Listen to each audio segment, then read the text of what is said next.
To it, sports fans. Episode 37 from the bleachers.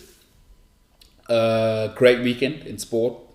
My goodness, the Ashes, probably the most dramatic, I think, test finish I've probably ever seen. That was insane. So I'll do my Ashes wrap tomorrow.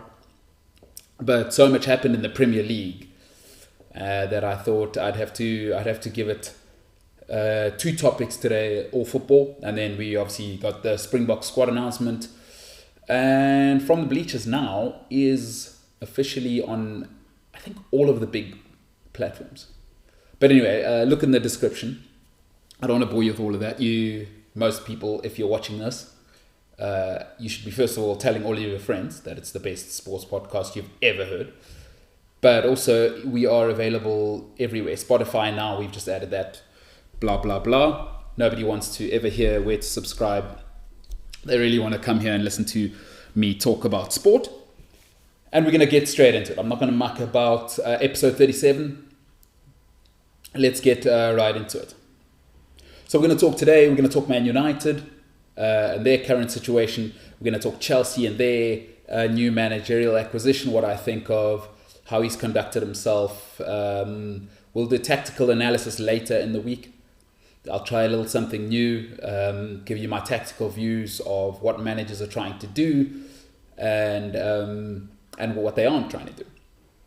So, and my opinion on Lampard's start. And then, of course, Rugby World Cup squad, the Springboks, have announced their squad. Let's get straight into it. Let's not muck about.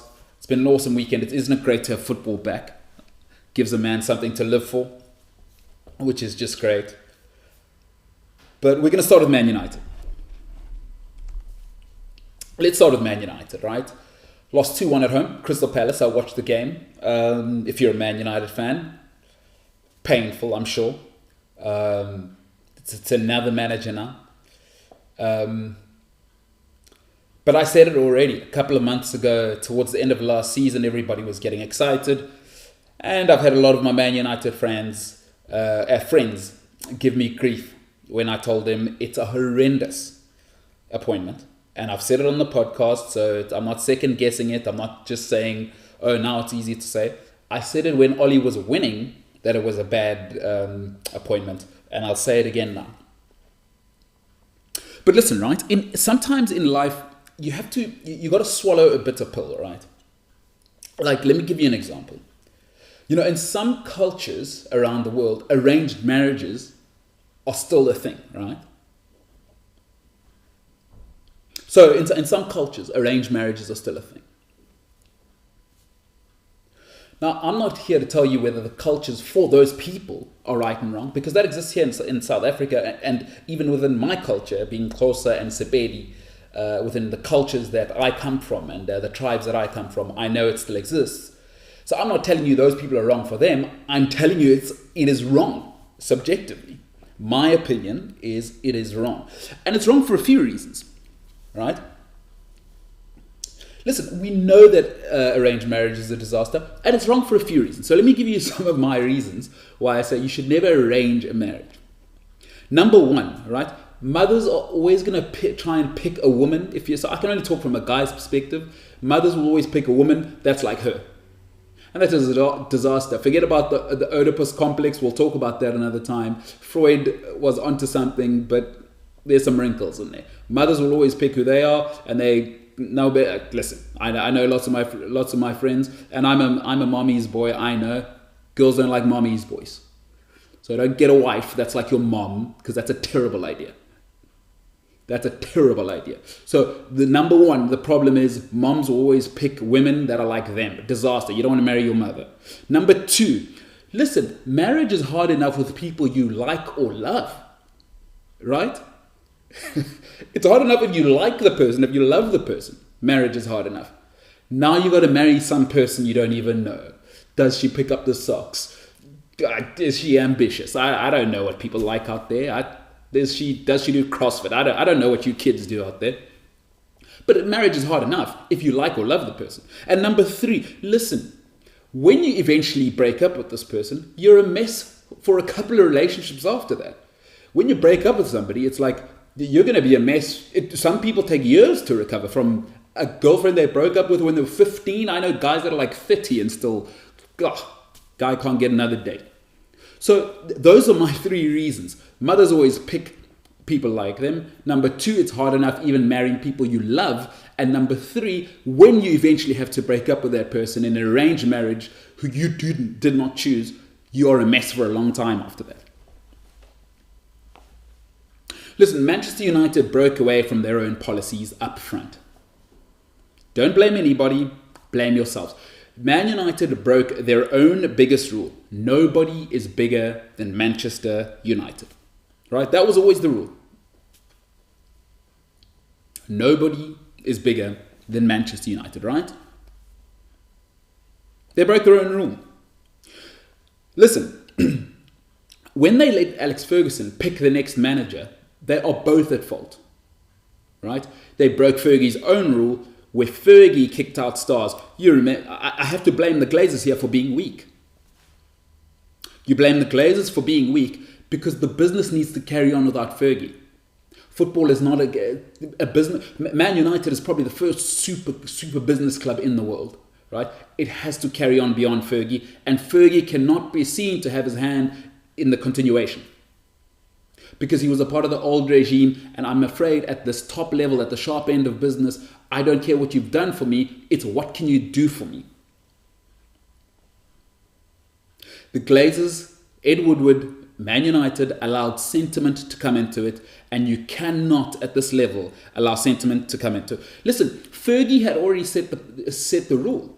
The man that they loved, everything they built for 27 years, he got rid of Stam at his peak. He got rid of David Beckham at his peak. Right? He got rid of Ruud van Nistelrooy at their very peak. Because what was his line? Nobody is bigger than Manchester United. Listen, once you've been divorced, once you break up with somebody, listen to me, you're less attractive. What do I mean by that? You're less attractive. When you get divorced, I don't care who you think you are. People go, ooh, I don't care how good looking you are. I don't care how rich you are. Once you've been divorced, there's probably something wrong with you. Now, it may be true or not, but once people hear he's been divorced, you know the first response, what's wrong with him? What did they do? You know how people are. Once you've been divorced, especially when it's public, people go, what did you do? What did that person do? They might not tell you to your face, but you become less attractive.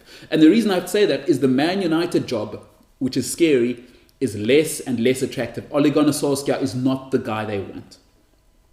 Pep Guardiola wouldn't take the job. Jurgen Klopp wouldn't take the job. We know they offered both of those and they said they were on sabbatical, but neither of those guys would take the job. Once you've been divorced, and Man United have been divorced 3 times, majorly, embarrassingly, and publicly now.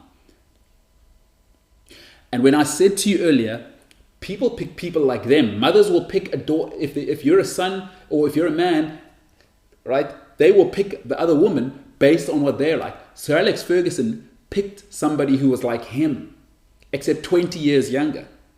That was a disaster. Alex Ferguson 20 years ago was not fit to manage Manchester United in 2013.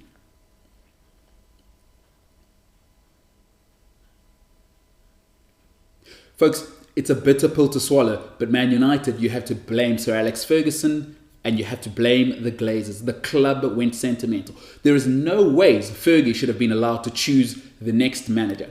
It's insane. It broke his own rules. The very fundamentals he built, he broke, and now you're a mess. Listen, now, like an arranged marriage, 2 kids later, Ollie has to stay now. You've got 2 kids, they're like 13, they're going to high school. What are you going to do? Get a divorce when your kids are going to high school? That's not how it works. Now you've got to do the classic, wait till they both finish university and then get divorced the day after the last kid gets a job. That's how it works. That's how the real world works. It's called the empty nest syndrome. It's like, we'll just stay together for the kids. I'm sure you've heard it. That's what United have to do now. But what you have to swallow is it's Fergie's fault. Fergie should never have got involved in making the selection for the next manager.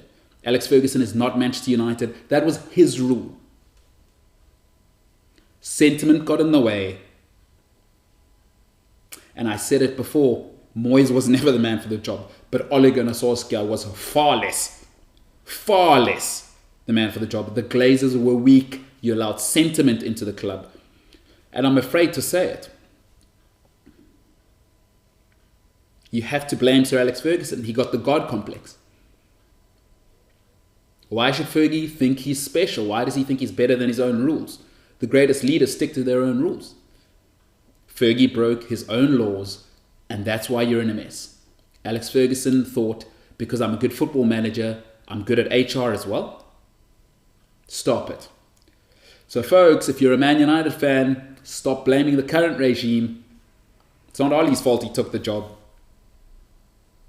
Once you get divorced, you're less attractive, folks. Big managers don't want to come to Man United anymore. They can see Ed Woodward's a joke. They can see the Glazers are a joke. It's not about football. It's a shambles. Harry Maguire's not an improvement on Chris Smalling. He's just an £80 million version of Chris Smalling. He's Chris Smalling who isn't a vegan. That's all he is. A little bit taller, and he doesn't have a ponytail. That's it. That's all you bought. Blame Fergie. Blame the Glazers for the mess. And lastly, don't get arranged married. Don't do it. It's hard enough. Let me know what you think of that. Blame Fergie. He got the God complex. Blame the Glazers. That's why Man United. You are paying for what happened in 2013. 9th of May 2013. Never forget that date. The day David Moyes and Sir Alex Ferguson ruined an empire.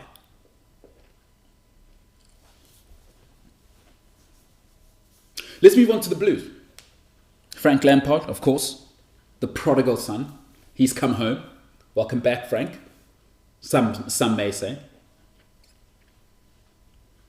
Let me tell you what I think about Chelsea's start. I've been listening to Lampard's press conferences, been reading the stories about what he's been saying, kind of what he's been... You know, people at the top are always communicating. You just have to listen. You just have to listen. Let me give you an example of how I feel before I get into it with Lampard. So, you know when you meet a lady, she's 33, successful, rich, independent, but she's still single. You know, good looking, good job, successful, economically independent, but she's still single. You got to ask questions, why are you single? Could be a guy as well. I'm just giving you from a guy's perspective. And I know I'm 33 and I'm single. You always got to ask, why is that person single? And then once you've asked that question, because that's what adults do, you then need to go in with all the information you have and go into the relationship willing to put up with the consequences of the reason that person is single at the age of 33. What are their issues? They've generally got issues. You're 33 and single, you probably have issues with, I don't know, being in a relationship. You know, I don't know what these progressive youngsters are up to. I don't know what you people are doing out there. Listen, every reputation is earned. When you're 33, I don't care. The world doesn't owe you a favor anymore. Get over yourself. Stop telling me the world doesn't understand me. At 33, every reputation is earned by that age. I don't want to hear it. It's not on them, it's on you. At 33, you're single, you want to be in a relationship, that's on you. It's not on them. It's not all the good ones are taken. That's on you. Take some responsibility. The reason I'm giving you this example is Frank Lampard needs to stop with the excuses. I don't want to hear about the squad is young. I don't want to hear about the injuries. I don't want to hear about the transfer ban. We can say that. People outside of Chelsea can say that. It's not Lampard's place to say that because I don't want to hear the excuses. Your job is to manage what's on paper. Don't manage what you wish you had. So I don't want to hear about what he might have if he transferred. I don't want to hear any more from Lampard's mouth that the transfer ban's difficult. I don't want to hear it. Then don't take the job. I don't want to hear that from a Chelsea manager. And I'm speaking now slightly a little partisan as a Chelsea fan. I don't want to hear it. I don't want to hear his excuses. I don't want to hear it. He needs to stop. Listen, he knew coming in he's the 13th Chelsea manager in 15 seasons. 13 Roman Abramovich has been through. Listen, the transfer ban, he knew. The injuries, he knew. Lampard, he's chosen to start with Mount, with Tammy Abraham, with Zuma, with the youngsters. He had options to go with older guys. Chose to let David Luiz go. Chose to let Zappa Costa go. Chose to not start Bakayoko. Those are choices he made of bona fide internationals where he kind of knows what he was going to get. So I don't want to hear the squad's young. I don't want to hear that. This isn't Derby, man. And if he wants to come with those excuses, go back to Derby.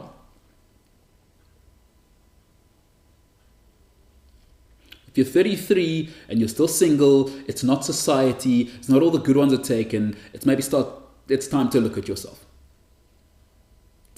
Start looking at yourself. I'm 33, I'm single, I realize I'm a difficult guy.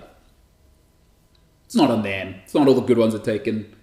Look inside. Frank Lampard, I don't want to hear it. You're a big boy. I don't want to hear about the excuses. He knew everything coming in.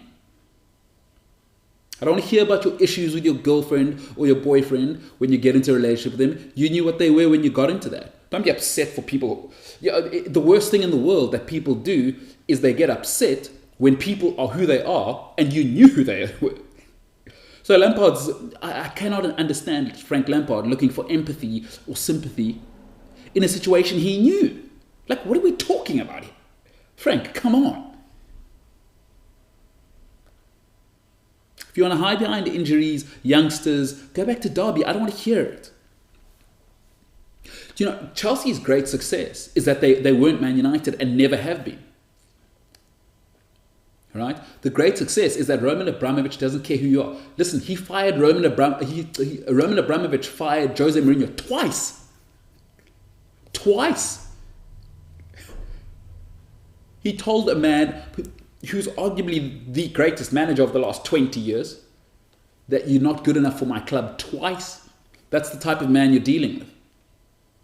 Why would Frank Lampard think he's any different? He's not helping himself at all. I don't know if he thinks that because he's a club legend, Roman Abramovich does not care. He let a man who took the club to 2 titles in a row and broke every single British record, right, with his first Chelsea squad. He fired that guy twice after he'd won him 3 Premier League titles. It's, I don't know what to tell you. I don't know what Frank Lampard thinks he's playing at. Listen, I hate the tactics he's employing. It's way too open, right? He has to be realistic. I don't want to hear that Willian's still not match fit. I don't want to hear about Conte's injuries. I don't want to hear about Loftus-Cheek's coming back. I don't want to hear about Hudson-Odoi's coming back. I don't want to hear that Rudiger's still coming back. You manage with what you've got. If with the players, they're not good enough right now, tighten it up. You don't get to play your dream game plan if you don't have the dream players. That's part of being a great manager. Great managers adjust to the players they have. I don't want to hear it from Lampard. It's big school now. Frank, it's big school now. It's not. This isn't Derby anymore. And I'm sorry, there's no honeymoon period here. Roman Abramovich fired. Listen, he fired, I can't say it enough, he fired Jose Mourinho twice. And this is after Jose won a title both times. 3 of Chelsea's 5 Premier League titles have been won by Jose Mourinho and countless other, 2 FA Cups and I think 2 League Cups. Still fired him twice. You think Roman Abramovich cares about injuries and excuses? Lampard needs to drop that rhetoric. It's dead. He knew it coming in. Don't take the job. Don't take the job if you're going to talk about transfer bans. Don't take the job if you're going to talk about youngsters. I don't want to hear it.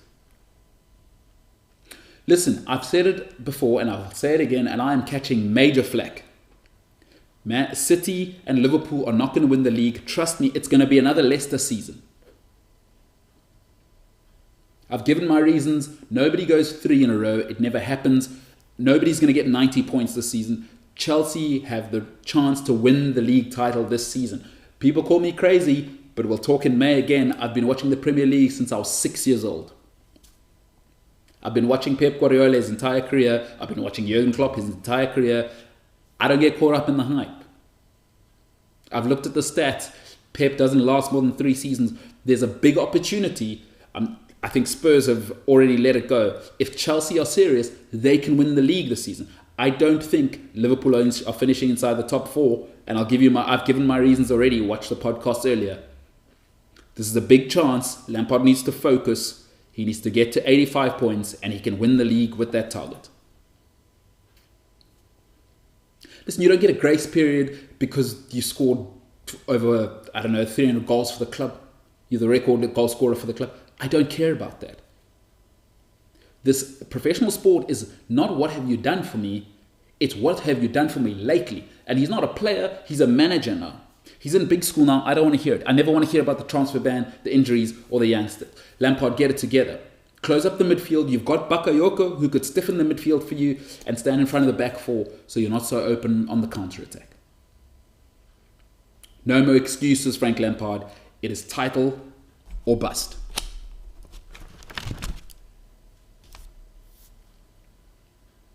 Let me know what you think. If you're a Chelsea fan, that's what I feel. I don't want to hear it from Frank Lampard. And listen, I really, really like Frank Lampard. He was a legendary player. But he's not a player now. We don't grade on a curve at Chelsea Football Club. Roman Abramovich does not grade on a curve. Let me know what you think in the comments below. Going to finish off with the oval ball. I think people think I don't support the Springboks, but I'm just realistic. All I've read was the Springbok squad is so balanced. There's so much balance. That's all I'm hearing from all the rugby aficionados. It's so balanced. The squad is so balanced. Stop it. There's not a recognizable fullback. Villi's gone off the rails. Gelant is clearly not an international fullback. You don't have to like me for that. He's clearly got the talent, but he's not all there. He's terrible under the high ball, by the way, which is embarrassing. Doesn't know how to position himself. It was so bad against the All Blacks. So bad against Argentina. No fullback, no world-class scrum half. So I don't know. Let's go through all the last few teams that have won the World Cup. What have they had at scrum half? Aaron Smith. Dawson. I'm going back now. That's Fourie du Preez. Right? The last 2 teams have had Aaron Smith and Fourie du Preez as the scrum halves.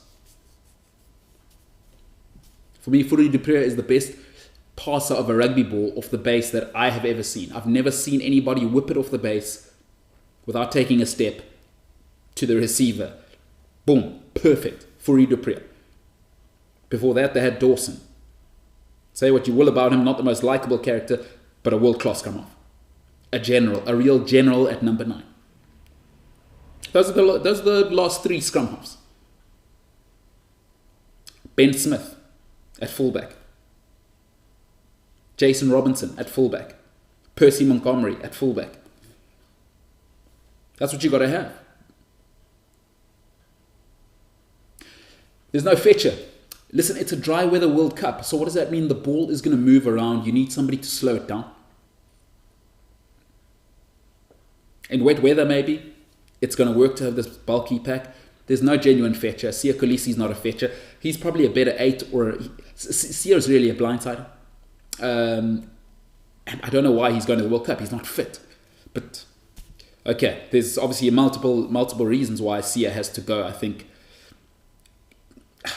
I've never loved him as a rugby player, but okay, he's injured though. It's ridiculous. We have other options in that position, but Sia's not an open side. I'll be honest with you, I've never seen Sia Kolisi slow the ball down or steal it, and he's the open sider. And it's a dry weather World Cup. You're not going to win a World Cup in dry weather without a fetcher. I'm sorry.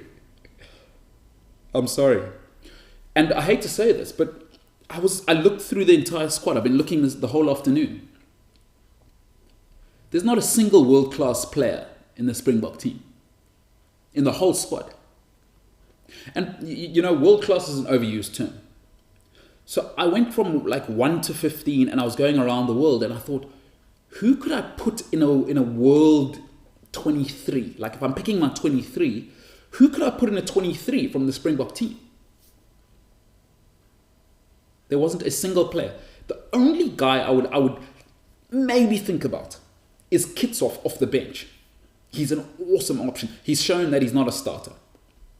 But I could maybe put Kitsoff off the bench. Maybe. And even that is a huge maybe because the All Blacks, the All Black props are, they've got 2 sets of loose head and tight head props that would get in ahead of, Kitsoff at loose head.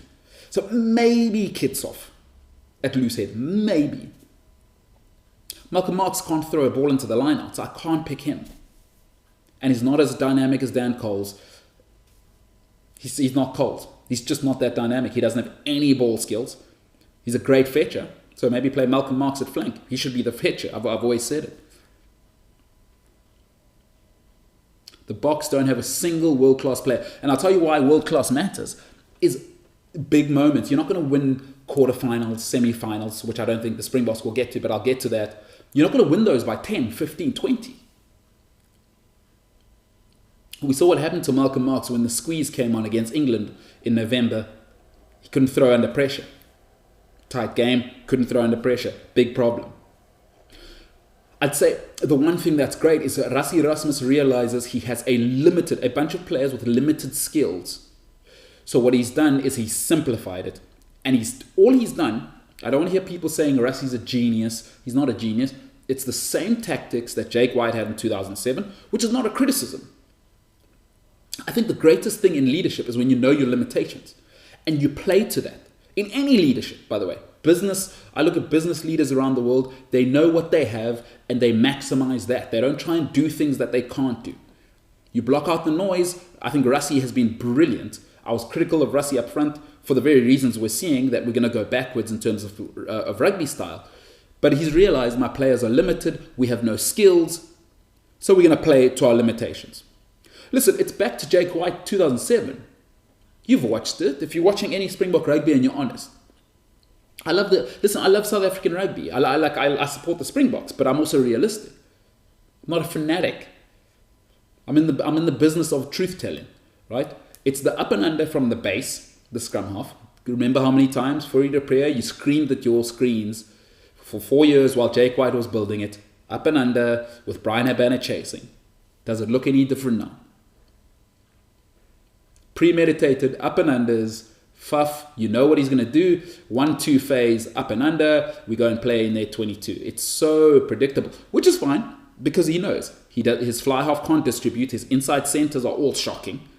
So you can't play a dynamic game, and his loose forwards have no skills. You can't play a dynamic game. His pods are very, very limited. Kitsoff is probably the only prop, right? The only one in the squad who can be that point man in the pod. And as a decision maker in the tight 5, he's the only guy, Kitsoff, I trust with ball in hand to make the right decisions as the point man in the pods. So I appreciate Rassie for up and unders. You've seen that. And once again, he's based the game around massive loose forwards, right? They're coming, still very old tactics, if you know anything about rugby, is they're basically coming around the corner of first, second phase ball, and it's big loose forwards and you're trying to grind them down, which is the South African way. We've got tremendous size, we've got tremendous physique in the loose forwards. Our loose forwards are monsters. They've got very, very, very limited skill set, but they are monsters. I don't want to tackle Dwayne Vermeulen because I think he's like a blindside, but he's massive. Don't love him as a rugby player, but he's huge. Pieter-Steph du Toit, huge. Eben Etzebeth, huge. 2007 tactics, folks. Up and under by the scrum half. Big loose forwards carrying off the scrum half. That's it. That's the game plan. If you've watched it, the ball doesn't go past the inside center. Congratulations to Rassie. I think he's realized his team is limited and he's playing to those limitations. And for goodness sake, stop telling me about Pieter-Steph du Toit's work rate and how hard he works. I expect that from an international blindside flank. That's not a special skill to work hard and to have a work rate and your tackle. Like if you can't tackle and you don't work hard as a blindside flanker in international rugby, I'm sorry, I don't know what you're doing. Because you know what's really shocking to me is Pieter-Steph du Toit isn't a line-out option. And he's actually, for me, his best position is the number 5 lock position, but he's a horrible line-out option. So I don't know what's happened to that part of his game. So he's very, very limited. I don't want to hear anybody comparing him to Juan Smith because he's not that. Juan Smith is, for me, the greatest Springbok I've ever seen. So Juan Smith was the third best line-out option at the Rugby World Cup 2007. You can go and look up the stats. Of all of the players, including every lock, he was the third best line-out jumper in Rugby 2007. And then he was the best ball carrier I've ever seen. So don't compare Pieter-Steph du Toit to that. Juan Smith had skills, he could offload in the tackle, and he had the greatest handoff ever. Pieter-Steph du Toit, his big claim to fame is his work rate and his tackles. Do me a favor. That's not a skill. I expect that. It's what you get paid to do as a blindside flank. That's your job. My concerns with the Springboks is what's plan B if the physicality doesn't work? You don't have a fly half who's a general. Pollard is Pollard and Elton's Elton. What do you do if the physicality, we saw it on the end of year tour, where do the Springboks go once they match for physicality? I'd love to hear what people have to say about that.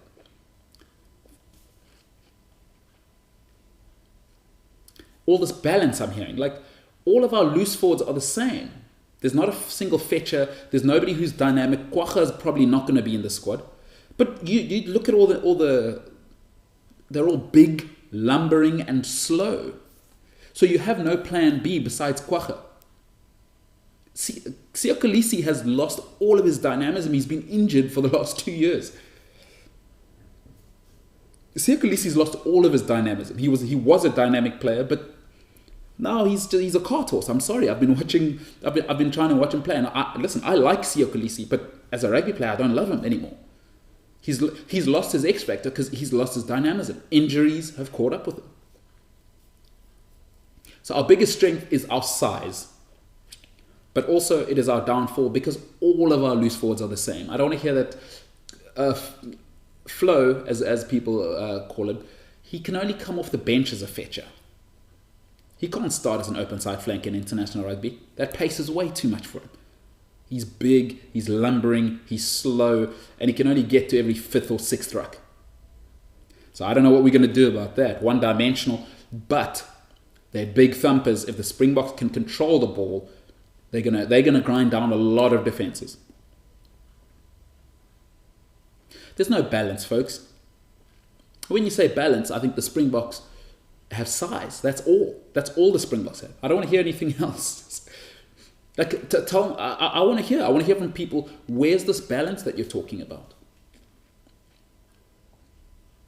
There's not a one world-class player in the Springbok squad, and don't tell me Malcolm Marx, he can't throw in the line-out. If your hooker can't throw in the line-out, he can't be world-class. I'm sorry. Your duties, number one, are not to... don't tell me about fetching. Don't tell me about ball carrying. As a hooker, your number one duty is to hook the ball in the scrum and throw it accurately 8 out of 10 times into the line-out. And you have to be able to throw a 6-ball, I'm sorry. You have to be able to throw a defensive 6-ball as well in this day and age. You have to be able to throw a lob. Malcolm Marx can't throw a lob. He can't throw a lob ball. I'm sorry, guys. Not at international level. You can't tell me he's world class when a guy can't throw a lob. Because what do you do on a defensive line out in your own 10 against the All Blacks when you can't throw a lob? I'm sorry. He can't throw a 6-ball. And I tell you, some people don't understand why it's important to throw a 6. If you want to attack with any sort of width, you have to throw more than a 4-ball. You have to. So Malcolm Marx being world class, I'm sorry. But it's not all doom and gloom. I don't want to be here and be the harbinger. I want to be honest. For me, the Springboks, I think the positives are the defense it's physical, and for the first time, just like Jake White, since probably 2007, I would say, maybe Peter de Villiers still had that system, but it's punishing. The Springbok defense is punishing, and it's accurate. And what do I mean by that is people are what they call in rugby alignment. The alignment's perfect. People are making the hits, and people are in at the ruck trying to steal, although we don't have too many guys that can steal as technicians. But the alignment's perfect. So nobody's ever out the game on defense, which is fantastic. So people are making the hits and contesting the rucks, which is great. So the Springbok defense is massive. It's thumper and it's organized and it's accurate. It's so important in defense and in international rugby. You'll see rugby league guys come through because you make the hits and you contest the ball. So the Springbok defense, I would say the Springbok loose forwards are enormous. And that's what the game is based around, is get the loose forwards carrying go forward ball. I think that's what the Springbok game plan is. I don't see another game plan. They're coming around the corner off the scrum half. It's an old tactic, but it's the strength of South African rugby. My goodness. Peter Steph Toy coming around the corner. Dwayne Vermeulen coming around the corner. Flo coming around the corner. I mean, these are massive guys. These are massive, massive guys. So, and I think, you know, Rassie's probably done the hardest thing of being a Springbok coach. He's won the PR battle. He's a very, very smart man. It's Rassie Erasmus. If you're young and you didn't watch him play, he was ahead of his time as a rugby player. He was one of the very... People think Bob Skinstad was the first really skilled loose forward, but that's incorrect.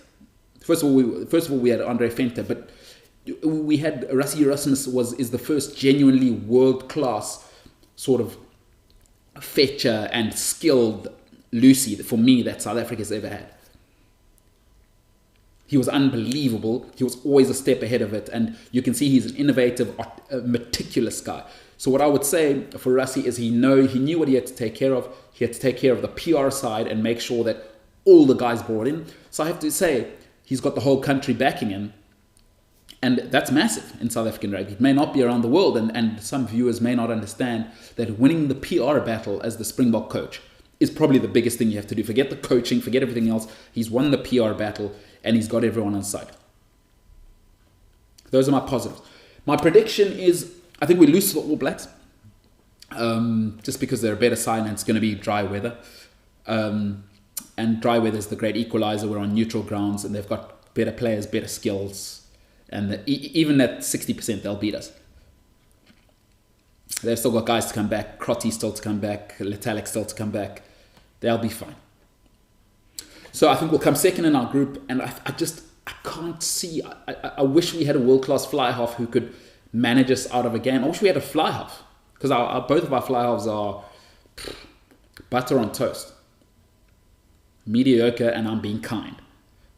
What do you do when your physicality is not enough? We saw it on the end of year tour, folks. And my other concern is our side is so big. I was checking the average temperatures in Japan. It's between 26 and 30 for the month of September. Now, if you move our big boys around for 60 minutes, folks, I don't know. I know we're size obsessed in South Africa. But when Ireland matches for physicality, where do we go from there? What's our plan B? I don't believe we have a plan B. So there you have it. I think we lose in the quarterfinals to Ireland. I think we come second in our group. And believe it or not, I wish the Springboks the best of luck. I mean, I support Springbok rugby, but like I told you, I'm not about hype. I'm not about hype. I'm in the business of truth telling, and sometimes you got to swallow a bitter pill. From the bleachers, folks, we are back. I'll be back tomorrow. Ashes, more football.